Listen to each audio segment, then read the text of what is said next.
మన ఇండియాలో ముఖేష్ అంబానీ గురించి తెలియని వారంటూ లేరనమాట. అయితే ముఖేష్ అంబానీ కొడుకు అనంత్ అంబానీ అనమాట. ఈ అనంత్ అంబానీ మ్యారేజ్కి సంబంధించి ప్రీ వెడ్డింగ్ వేడుకలు అయితే నిర్వహించడం జరిగిందనమాట. ఈ ప్రీ వెడ్డింగ్ వేడుకలు అనేది 3 రోజుల పాటు జరిగాయి అన్నమాట. అయితే ఈ 3 రోజుల పాటు ప్రీ వెడ్డింగ్ ఈవెంట్స్ కూడా జరిగినాయి అనమాట. అయితే ఈ ముఖేష్ అంబానీ కొడుకైనటువంటి అనంత్ అంబానీ ఈ ప్రీ వెడ్డింగ్ ఈవెంట్లోనైతే ఒక స్పీచ్ అయితే ఇవ్వడం జరిగిందనమాట. ఈ స్పీచ్ చాలా ఎమోషనల్గా ఇవ్వడం జరిగిందనమాట. స్పీచ్ అయిపోయిన తర్వాత ముఖేష్ అంబానీ కన్నీళ్ళు పెట్టుకోవడం జరిగిందనమాట. సో మనకు అనంత్ అంబానీ స్పీచ్లో ఎటువంటి విషయాలు చెప్పాడనే విషయాన్ని అయితే మనం ఈ వీడియోలో డిస్కస్ చేద్దాము. అనంత్ అంబానీ చేసుకునే అమ్మాయి పేరు వచ్చేసేసి రాధికా మర్చెంట్ అనమాట. ఈ రాధికా మర్చెంట్ అనేది ఎవరు అనేది కూడా మనం ఈ వీడియోలో డిస్కస్ చేద్దాము. అంతేకాకుండా మనకు అనంత్ అంబానీ చూసుకున్నట్లయితే మనకు అనంత్ అంబానీ ఫస్ట్లో లావుగా ఉండేవాడు అనమాట. అయితే దాని తర్వాత సర్జరీ చేసుకోవడం జరిగింది. సో సర్జరీ చేసుకున్న తర్వాత కూడా అతను సన్నగా ఉన్నాడు ఫస్ట్. దాని తర్వాత మళ్ళీ అనుకోకుండా లావైపోతున్నాడు అనమాట. సో ఇలా లావైపోవడానికి గల కారణం ఏమిటి, అతనికి ఏమైనా అనారోగ్య సమస్యలు ఉన్నాయా, లేదంటే అతనికి ఏదైనా వ్యాధి ఉందా అనే విషయాలు కూడా మనం ఈ వీడియోలో డిస్కస్ చేద్దాం. అంతేకాకుండా రిలయన్స్ ఫౌండేషన్ వాళ్ళు అయితే 3000 ఎకరాల్లోనైతే ఒక కృత్రిమ ఫారెస్ట్ని అయితే సృష్టిస్తున్నారనమాట. దాని గురించి కూడా మనం ఈ వీడియోలోనైతే డిస్కస్ చేద్దాము. ఈ వీడియోలోకి వెళ్ళే ముందు నా దగ్గర రిక్వెస్ట్ ఫ్రెండ్, అదేంటంటే ఈ వీడియో కనుక మీకు నచ్చినట్లయితే ఇక్కడ క్రింద ఉన్న రెడ్ కలర్ సబ్స్క్రైబ్ బటన్ మీద అయితే ప్రెస్ చేయండి. ఇలా మీరు రెడ్ కలర్ సబ్స్క్రైబ్ బటన్ మీద ప్రెస్ చేయడం వల్ల నేను చేసిన ప్రతి ఇన్ఫర్మేషన్ వీడియో అనేది అందరికంటే ముందు అప్డేట్ రూపంలో మీ మొబైల్కి అయితే చేరిపోతుంది. ఇప్పుడు మనం వీడియోలోకి అయితే వెళ్ళిపోదాం. ముఖేష్ అంబానీ కొడుకైన అనంత్ అంబానీ మ్యారేజ్ చేసుకోవడం జరుగుతుంది అనమాట. అయితే ఇది ఎప్పుడంటే మనకు జూలై 12వ తారీఖున ఇతను మ్యారేజ్ అయితే ఉందన్నమాట. అయితే దీనికి సంబంధించి వాళ్ళైతే ప్రీ వెడ్డింగ్ ఈవెంట్స్ అయితే నిర్వహించడం జరిగిందనమాట. అంటే ప్రీ వెడ్డింగ్ వేడుకలు అంటారనమాట. సో ఈ ప్రీ వెడ్డింగ్ వేడుకలకు సంబంధించి 3 రోజులు అయితే నిర్వహించడం జరిగింది. ఈ 3 రోజులైతే ప్రముఖ సెలబ్రిటీలు అయితే హాజరు కావడం జరిగింది. మనకు దేశంలోనే కాదు విదేశాల నుంచి కూడా ప్రముఖులు అయితే రావడం జరిగిందనమాట. అయితే ఈ ప్రీ వెడ్డింగ్ వేడుకలను అయితే అనంత్ అంబానీ ఒక స్పీచ్ అయితే ఇవ్వడం జరిగింది. ఆ స్పీచ్ ఏమై ఉంటుందనేది ఇప్పుడు మనం చూద్దాము. అయితే ఈ ఈవెంట్లో తను మాట్లాడుతూ తన జీవితంలో కీలక పాత్ర తన తల్లిదండ్రులదే అని చెప్పడం జరిగింది అన్నమాట అనంత్ అంబానీ. అలాగే వాళ్ళ అమ్మకు కూడా థ్యాంక్స్ అయితే చెప్పడం జరిగింది. ఈ ఈవెంట్ ఇంత గొప్పగా జరగడానికి గల కారణం నువ్వే అని, గత 4 నెలలుగా మా అమ్మ 18 నుంచి 19 గంటలు పనిచేస్తూ ఈ ఈవెంట్కి ఏర్పాట్లు చేసిందని చెప్పడం జరిగింది.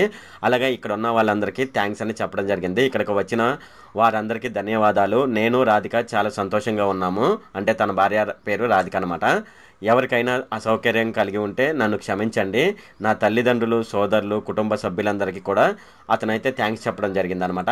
మా ప్రత్యేకమైన ఈ రోజును మరింత ప్రత్యేకంగా చేసేందుకు చాలామంది అయితే కష్టపడడం జరిగిందని అనంత్ అంబానీ అయితే స్పీచ్లో చెప్పడం జరిగిందనమాట. మీ అందరికీ తెలుసు, నా జీవితంలో చాలా ఒడిదుడుకులు ఎదుర్కొన్నాను, చాలా ముళ్ళు గుచ్చుకున్నాయి, చాలా బాధపడ్డాను. చిన్నప్పటి నుంచి చాలా అనారోగ్య సమస్యలు అయితే ఎదుర్కొన్నాను. కానీ నా తల్లిదండ్రులు నాకు బాధ కలగకుండా చూసుకున్నారని అయితే చెప్పడం జరిగింది. నా తల్లిదండ్రులు ఎప్పుడూ నాకు మద్దతుగా నిలిచారని, నేను అనుకున్నది సాధించగలను అన్న నమ్మకం వాళ్ళైతే ఇవ్వడం జరిగిందని, వారికి నా జీవితంలో చాలా రుణపడి ఉంటానని అనంత్ అంబానీ చెప్పడం జరిగిందనమాట. ఇలా అనంత్ అంబానీ తన తల్లిదండ్రుల గురించి చెప్తున్న క్రమంలో ముఖేష్ అంబానీ అయితే కన్నీళ్లు పెట్టుకోవడం జరిగిందనమాట. అయితే తన స్పీచ్లో తన కాబోయే భార్య రాధిక గురించి కూడా అతనైతే ప్రస్తావించడం జరిగిందనమాట. రాధిక విషయంలో నేను 100% లక్కీ అని, ఈ విషయంలో డౌటే లేదని, రాధిక గత 7 సంవత్సరాలుగా తనకు తెలుసు అని, కానీ తననే తొలిసారి చూసినట్లు అనిపిస్తుందని, ప్రతిరోజు ఆమెతో ఇంకాస్త ఎక్కువగా ప్రేమగా మాట్లాడుతున్నానని తన భార్య అయిన రాధికకు థ్యాంక్స్ చెప్పడం జరిగిందనమాట.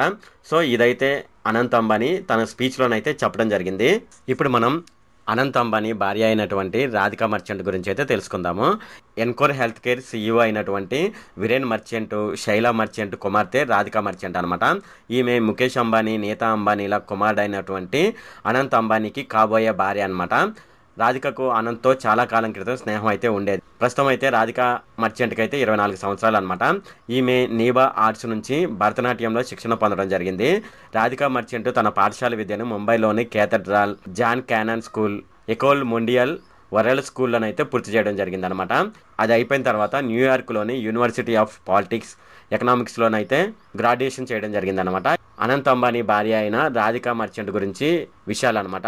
అనంత్ అంబానీ ముందు రోజుల్లోనైతే 208 కిలోల బరువు అయితే ఉండేవాడు అనమాట మొదట్లో. తర్వాత సెలబ్రిటీ ఫిట్నెస్ ట్రైనర్ అయిన వినోద్ చన్నా దగ్గర 18 నెలల పాటు ఇతనైతే ట్రైనింగ్ అయితే తీసుకోవడం జరిగిందనమాట. ఈ ట్రైనింగ్ తీసుకున్న క్రమంలో ఇతను 108 కిలోల బరువు తగ్గడం జరిగిందనమాట. ఇది అందరికీ షాక్ ఇచ్చాడనమాట.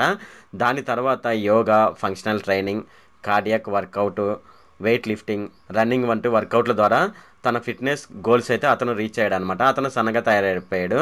అనంత్ అంబానీ లావుగా అయిపోవడానికి గల కారణం ఏమిటంటే అతనికి ఉబ్బసం సమస్య ఉండేదన్నమాట. దానికి విరుగుడుగా వీళ్ళైతే స్టెరాయిడ్స్ ఇవ్వడం ద్వారా అతను లావైపోయాడని నీతా అంబానీ అయితే ఒక ఇంటర్వ్యూలో చెప్పడం జరిగింది.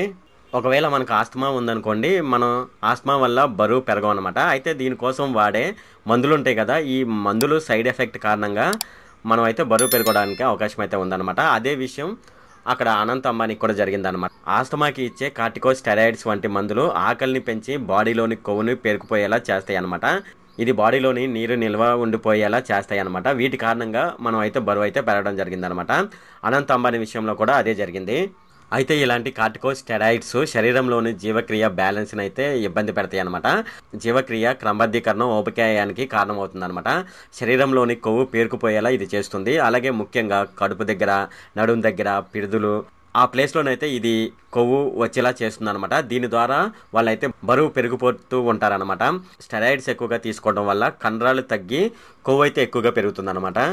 అనంత్ అంబానీకి ఈ కార్టికోస్టెరాయిడ్స్ ఇవ్వడం వల్ల ఇలా లావ్ అవ్వడానికి గల కారణం అనమాట. అయితే ఎవరైతే కార్టికోస్టెరాయిడ్స్ తీసుకుంటారో వాళ్ళైతే ఆహారంలోను, వర్కౌట్ విషయంలోనూ చాలా డైట్ ఫాలో అవ్వాల్సి ఉంటుందని డాక్టర్లు అయితే చెప్తున్నారు. సో ఒకవేళ అతను డైట్ ఫాలో అవ్వకుండా ఉండడం వల్ల అతను లావ్ అయిపోవచ్చు అనమాట. రిలయన్స్ ఫౌండేషన్ వాళ్ళైతే వాంతారా అనే పేరుతో ఒక కృత్రిమ అడవిని అయితే సృష్టించడం జరిగిందనమాట.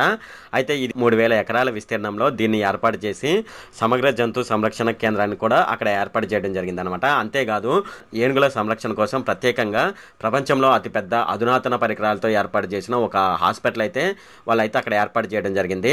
అయితే మన దేశం నుంచే కాదు, వివిధ దేశాల నుంచి కూడా అభినందనలు అయితే వస్తున్నాయి అనమాట. అలాగే ఈ వాంతారా ఫారెస్ట్, అలాగే మనకు ఈ జంతువుల సంరక్షణ కేంద్రం ఎక్కడ ఉందనేది ఇప్పుడు మనం చూద్దాము. గుజరాత్లోని జామ్నగర్లోనైతే జంతు సంరక్షణ పునరావాస కేంద్రాన్ని అయితే వీళ్ళు ఏర్పాటు చేయడం జరిగిందనమాట. అలాగే గాయపడ్డ జంతువులను రక్షించడానికి, చికిత్స చేయడానికి, వాటి సంరక్షణ కోసం, పునరావాస కోసం దీన్ని ఏర్పాటు చేస్తున్నట్లు రిలయన్స్ ఫౌండేషన్ అయితే చెప్పడం జరిగింది. మొత్తం 3000 ఎకరాల్లోనైతే దీన్ని సృష్టించడం జరిగిందనమాట. దీని పేరు వాంతారా అని రిలయన్స్ ఫౌండేషన్ అయితే పేరు పెట్టడం జరిగిందనమాట. అయితే ఈ కృత్రిమ ఫారెస్ట్ అయిన వాంతారా ఉంది కదా, ఈ వాంతారా అనేది ఏర్పాటు చేయాలని వీళ్ళకి ఆలోచన ఎప్పుడు వచ్చిందంటే మనకు కోవిడ్ ఉంది కదా, ఈ కోవిడ్ టైంలోనైతే వీళ్ళకి ఈ ఆలోచన రావడం జరిగిందనమాట. అయితే కోవిడ్ మహమ్మారి ప్రభావం తీవ్రంగా ఉన్నప్పుడు ఈ జంతువులు సంరక్షణ కోసం ఒక కేంద్రాన్ని ఏర్పాటు చేయాలని ముఖేష్ తనుడైనటువంటి అనంత్ అంబానీ అయితే దీని గురించి అయితే తండ్రితో చెప్పడం జరిగిందనమాట. ప్రపంచం కరోనాతో బాధపడుతున్నప్పుడు తమకు దీని గురించి ఆలోచించే సమయం దొరికిందని వాళ్ళైతే చెప్పడం జరిగింది. అలాగే రిలయన్స్ ఫౌండేషన్ ఈ వాంతారా అనే కృత్రిమ అడవిని సృష్టించడానికి వివిధ సంస్థలతోనైతే ఇది చేతులు కలిపిందనమాట. అవి ఏమిటంటే international union for conversation of nature IUCNతో world wildlife fund for nature WWF వంటి సంస్థలతో అధునాతన పరిశోధన సహకారాన్ని ఏకీకృతం చేయడం ద్వారా ప్రణాళికలను అయితే సిద్ధం చేస్తుంది అనమాట. వాంతారా ప్రాంతంలో కట్టుదిట్టమైన భద్రతా ఏర్పాట్లు కూడా వీళ్ళైతే ఏర్పాటు చేయడం జరిగింది. అంతేకాకుండా వాంతారా అటవీ ప్రాంతంలో సుమారు 25,000 చదరపు అడుగుల విస్తీర్ణంలో ఏనుగులకు ప్రత్యేకమైన ఆసుపత్రిని అయితే వీళ్ళు ఏర్పాటు చేయడం జరిగింది. అందులో పోర్టబుల్ ఎక్స్రే యంత్రాలు, శస్త్రచికిత్స కోసం లేజర్ యంత్రాలు, అధునాతన సదుపాయాలను అయితే ఏనుగులకు అయితే కల్పించడం జరిగిందనమాట. ఈ తరహాలో ఏనుగుల కోసం ఏర్పాటు చేసిన ఆసుపత్రుల్లో ప్రపంచంలోనే అది పెద్దదిగా ఈ హాస్పిటల్ అయితే గుర్తింపు సాధించిందనమాట. డాక్టర్స్ ఎటువంటి డాక్టర్లు తీసుకొచ్చి పెట్టడం జరిగింది అనేది ఇప్పుడు మనం చూద్దాము.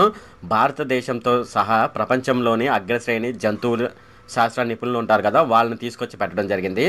అలాగే వైద్య నిపుణులు కొందరు వాంతారా మిషన్లో భాగమయ్యారనమాట. ప్రభుత్వ పరిశోధనల సంస్థల సహకారంతో ఈ వాంతారా అనేది మరింత అభివృద్ధి చెందడానికి అయితే అవకాశం అయితే ఉందని రిలయన్స్ ఫౌండేషన్ అయితే చెప్పడం జరిగిందనమాట. ఇది ఫ్రెండ్ ఈ వీడియోలో. ఈ వీడియో కనుక మీకు నచ్చినట్లయితే ఇక్కడ క్రింద ఉన్న రెడ్ కలర్ సబ్స్క్రైబ్ బటన్ మీద అయితే ప్రెస్ చేయండి. అలాగే ఈ వీడియోని మీ ఫ్రెండ్స్ అండ్ ఫ్యామిలీ మెంబర్స్కి అయితే షేర్ చేయండి. అలాగే ఈ వీడియో సంబంధించి ఏమైనా కామెంట్లు ఉన్నాయి అనుకోండి, నాకు తప్పనిసరిగా క్రింద ఉన్న కామెంట్ సెక్షన్లో అయితే తెలియజేయండి. ఈ వీడియో అంతే friend. Okay, thank you friend.